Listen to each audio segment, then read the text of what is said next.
დამკავებლებმა რო დაინახეს ჩემი მცირეწლოვანი შვილი, მაქსიმალურად ეცადნენ, რომ ბავშვის ტრავმა არ განეცადა. დაკავების შემდგომ რა შეგიძლიათ რო გითხრათ? კარგი მოპყრობა იყო, ძალიან სხვათა შორის არაფერი ზედმეტი. მე რო დამაკავეს, ძალიან ისე ნორმალურად მოიქცნენ და არ იკადრეს და ხელბორკილები არ დამადეს ჩემ მცირეწლოვან ქალიშვილის თვალწინ.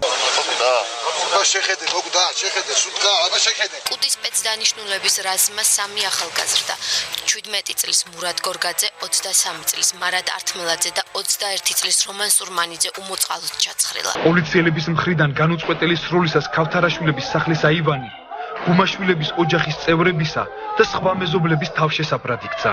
ერთი აღმოჩნდა გულისხმიერი, რომელმაც როგორც იქნა დაამთანხმდა და მომცა საშუალება, რომ ბავშვთან დამერეკან იყოს და ეხლა ასე ძაღლივით გამომაგდეს გარეთ, არც მანქანა, არც საყვანა და გამოვიძახე ტაქსი. დაკავების პროცესი იზოლატორში ძალიან მიყვირს უბრალოდ, იმიტომ რომ ძალიან კარგად გექცევიან. ლამის ხავაც კი მომიდუღეს, წყალი ხო არ გინდა, სიგარეტს ხო არ მოწევ. იზოლატორში თვითონ ანუ პერსონალი მეკცეოდა მე პირადად ძალიან კარგად.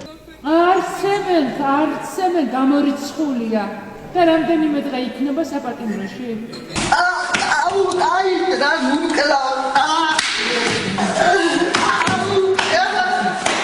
Тубин გამოიტანა. და პრეზერვატივი. დოზა. იმენა ტრაგზი თუ არ გაგიკეთო შედი.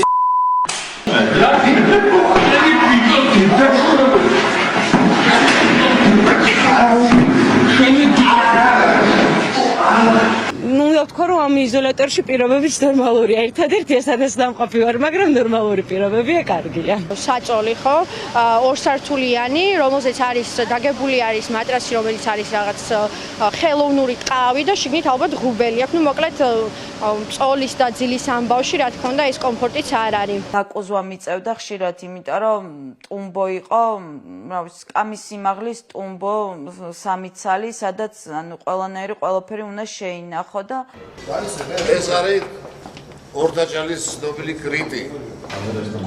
პატარა წარმოდგენას მაინც განახებთ იმისას, თუ რამდენი შეიყვება. ერთ წუთი.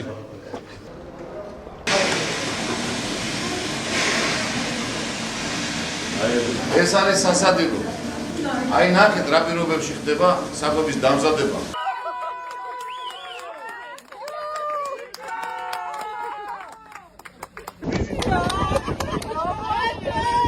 ვახოსანაია არის უკვე თავისუფალი და ის